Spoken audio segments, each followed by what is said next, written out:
Partia Socialiste kërkon ndaljen e mbushjes së Shkodrës me flamuj.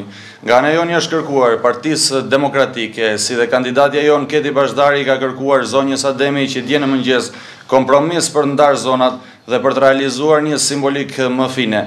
Fatkeqësisht, PD e futur në panik, si nga tendenca për reprezalje që e karakterizon, filloi të mbulonte Shkodrën me flamuj. Nga ana jon nuk mungon as stafi teknik për të realizuar dhe as numri i flamujve. Kërkojmë që kjo çmenduri të ndalet dhe nga ana jon ekziston edhe gjithë vullneti nëse Partia Demokratike pranon të bashkëpunojë. Jemi gati të tregojmë Shkodrës se si mund t'i heqim flamujt nga sheshet dhe t'i zëvendësojmë me një simbolik elegante, siç e nisëm para se PD të çmendej dhe të mbulonte edhe zonat muzeale, siç janë pedonalet me flamuj.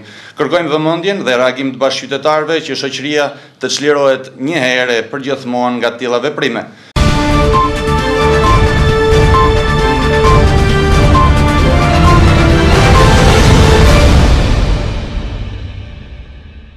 Jemi këtu në këtë komunikat për media për të përgënjeshtruar pretendimet e Partisë Socialiste se jemi ne, Partia Demokratike që përmbushti pas tyre Shkodrën me flamuj.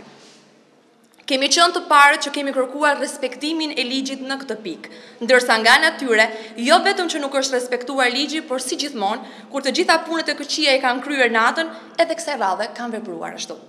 Ne si Parti Demokratike kemi kërkuar dhe vazhdimisht kërkojmë që të respektohet ligji, por siç duket për PS-n fjala ligj nuk ekziston. Qytetarët e Shkodran e dinë më mirë se askush se si brenda natës u mbushën sheshet dhe rrugët e Shkodrës me flamujt e Partisë Socialiste. Nuk jemi ne Partia Demokratike, e cila vendos postra dhe flamuj në institucionet të arsimit dhe mbulon me fytyrë të kandidatës autobuzat e mësuesve.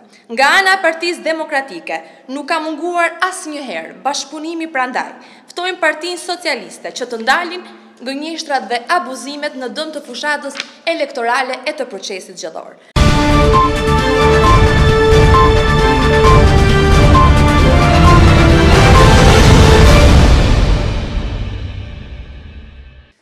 Fushata zgjedhore, e cila duhet kishte nisur zyrtarisht me 22 maj, ka përflakur qytetin përmes simboleve politike të gjitha ngjyrave. Ajo që mungon në këtë fillim fushate është transparenca e partive politike, lidhur me financimet që mbështesin këtë industri propagandistike. Partitë politike në Shkodër po përdorin burime të dyshimta financiare përmes bizneseve afër tyre apo përmes formave të tjera të presionit të papranueshme në një shtet normal dhe funksional.